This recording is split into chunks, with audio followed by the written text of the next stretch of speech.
Hey everyone, it's your boy Skilled Fawn, and today we are going to be doing a Nightreign kind of review. I previously went through and did a review on the game, but recently I just completed over 1,000 hours on the game, so I wanted to talk about my experiences with it. I've played Soulsborne games for many years now. I first started with DS3. Oh gosh, that was an amazing game. And then afterwards, played through Sekiro when that came out. Had a blast with that. It was about when Elden Ring came out when I really started to get into these games. My friends and I would play this in my college dorm room, and yeah, gosh, we just had a lot of fun.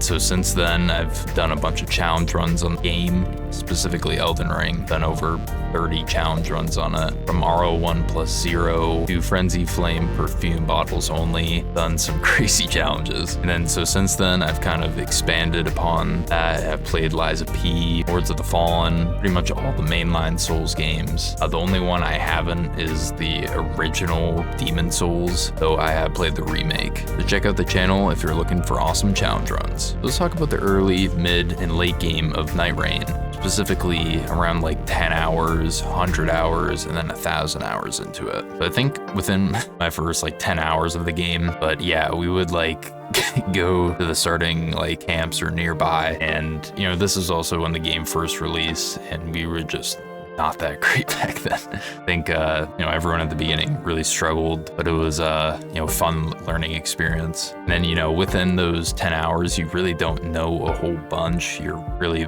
learning as you go. 10 hours is like a decent amount if you are able to get through. Each match is about like 45 minutes-ish. I think by 100 hours, you definitely are going to be picking up a lot of things, both like character synergy, map, location things. For instance, like at the beginning of a match, if someone's playing Duchess and they go to one of the forts, they can, get one of the staves pretty easily. If it's Revenant, they can go to one of the churches and get a seal. There's a bunch of things.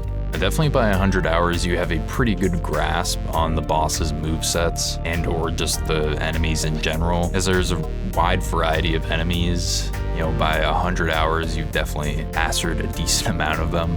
Also, by 100 hours, most players, I think, would have platinum. For me personally, I did achieve platinum before 100 hours. I'm not sure specifically how many, but, I definitely got it before then. I think that was like one of the things I really grinded for at the beginning, after getting a good grasp on the game. So now let's talk about, by 1,000 hours, you are at a pretty good point, especially like very niche character specific like things. For instance, on Scholar, like if you know when to parry and when to use his debuff on enemies. And also by this point, you have a really, really good grasp on map location stuff. I know for myself in Deep of Night, whenever there's like a modifier where the map is like pretty much blank, you have to like run around and find stuff. I like know all the locations for the churches, and the forts and stuff like that are very easy to see, but it's mostly the churches and you just wanting to get the flasks so you can actually heal more often. So I think by this point too, your characters are pretty much gonna have insanely good relics. For me, I have like 2 profile accounts, but like one of them has like really stacked characters for Deep of Night, and then the other one I was messing around, so that has just like really good base ones, but I'm pretty sure I have pretty good Deep of Night relics in that. Actually, no, I definitely have it at that because I got them both to 9,099. Another thing to note is that by like 1,000 hours, you're pretty good, if not like insanely good, understanding a boss's movesets. That it may not work out perfectly. I know like whenever like certain days I just get absolutely slapped around, but most days I've, especially just from playing base Elden Ring, not Nightreign, picked up a lot of things that transferred over, which has really helped. Because of that, it's,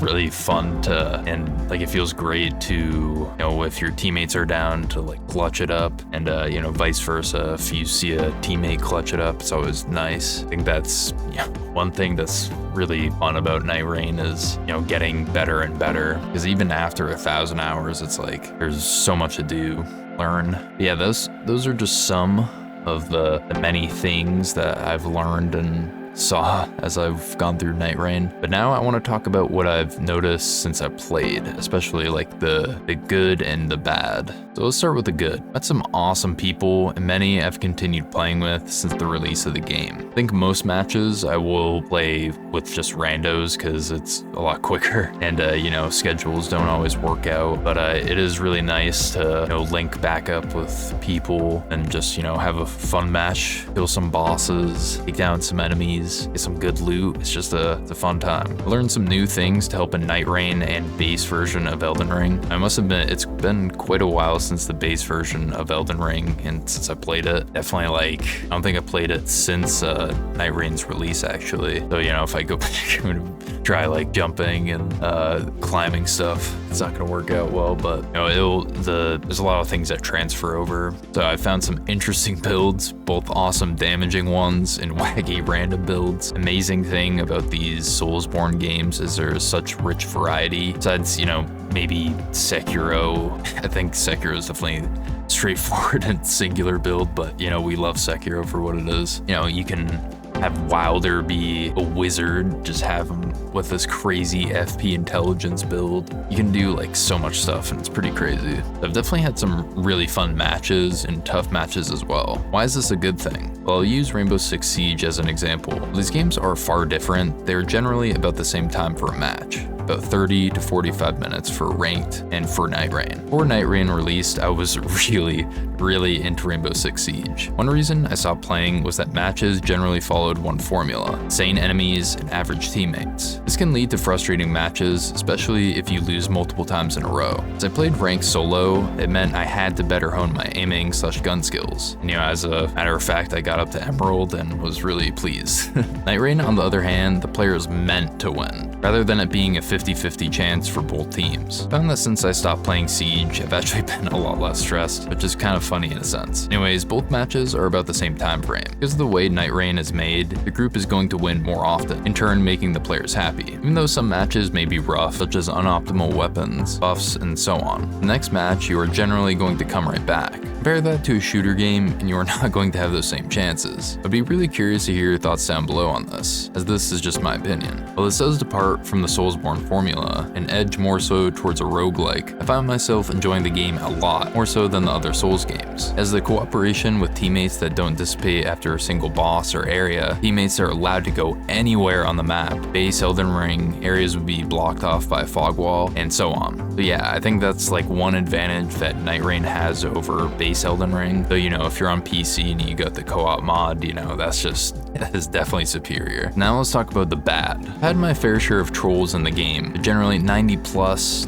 I would even say 99+% of the time, you'll have a fun and rewarding match. From spamming pings to not reviving teammates, there are many downsides having teammates like these. My advice for this is just to simply move on. It may be frustrating, but you know, it's just a match at the end of the day, and you can quickly get past it. I'd say the only thing that would slightly make it a bit more frustrating is if it's deep of night. Then I always remind myself, like, oh, they're just also losing a ton of points too, so like, they're just hurting themselves. This partly compounds with the previous point, but another thing I notice is the community is a bit toxic. A bit is an understatement. Generally, I would say that most Soulsborne players are friendly and or understand that these games are meant for every type of build / playstyle. There would be times after a match where even though we won, one of the teammates would be like, oh, why did you go to the Coliseum instead of the fort? Explain that the legendary drops are more frequent, weapons and winning graces included, that the utmost layer has insane runes. Why do I mention this? Well, people will find strange things to be upset about in this game, whether it's a Coliseums versus forts, early rune level legendary boss fights, and so on. There will be disagreements within the game. While there is nothing I can do to remedy this situation, I can at least bring some attention to it. Compared to the other Souls titles, this game has by far the weakest lore. Elden Ring, DS3, and Sekiro are the titles that I think of when it comes to great game lore. Nightreign doesn't come close to that. I will admit that they did take many awesome ideas from Elden Ring and infuse it into Nightreign, but still, it isn't much compared to the others. Now let's talk about the hopes for the future. As Nightreign is a more live service game compared to the other ones, I think they'll be adding more DLCs often and, you know, hopefully another one soon.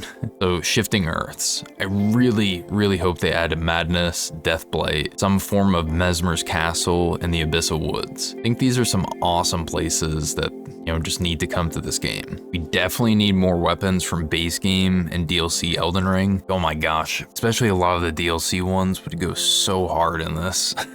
Not gonna lie, I would really like to see some DS2 DLC bosses in the game, whether it was the Ivory King or Fume Knight. I would be one happy lad to see them join the roster. I'm surprised that before the newest DLC for Nightreign, they never added any of the Remembrance bosses as world events or field bosses. Rellana and Ramna would be awesome to include. Maybe add Ramna to the Scarlet Rot area? I don't know, just food for thought. Whoever works on the team synergies for characters deserves a massive pat on the back, because bro has been cooking with the 2 newest characters. I'm really excited to see who else they have in store for us. I really hope that in the future, the game will have a system to recognize ping usage if the player is using them for malicious purposes. Whether that's a 5-second delay to tracking the number they use, I think it would be a helpful rather than a detrimental tool. I think they should add a UI to pre-match that shows the highest depth level acquired, or show a medal that the player can customize. It'd be nice to customize and stylize things a bit, especially in the pre-game lobby, whether it was to show off a high depth level or maybe a tough feat that the player overcame. I think players would find this interesting. 4-player mode / time modes besides Everdark Sovereigns. It would be chaotic, but imagine having 3 other people running about, or rotating mode that had a few random modifiers attached, constantly losing health but gain additional damage at lower HP. Gosh, I don't know, some of these would be really cool. Similar to how in DBD they have that like 2v8 mode from time to time, though I haven't played that game in a while, so things might have changed. In the pre-match lobby, the players in the party should be teleported to the same roundtable hold and see each other. While this is a minor thing, it would make games feel a lot more fun and interactive. Maybe a new area is added with a duel ring meant for players to have some fun in a duel before a match. These are some of the many things that I hope the game adds in the future. The game is pretty solid, and so I'm excited to see what the team has for us.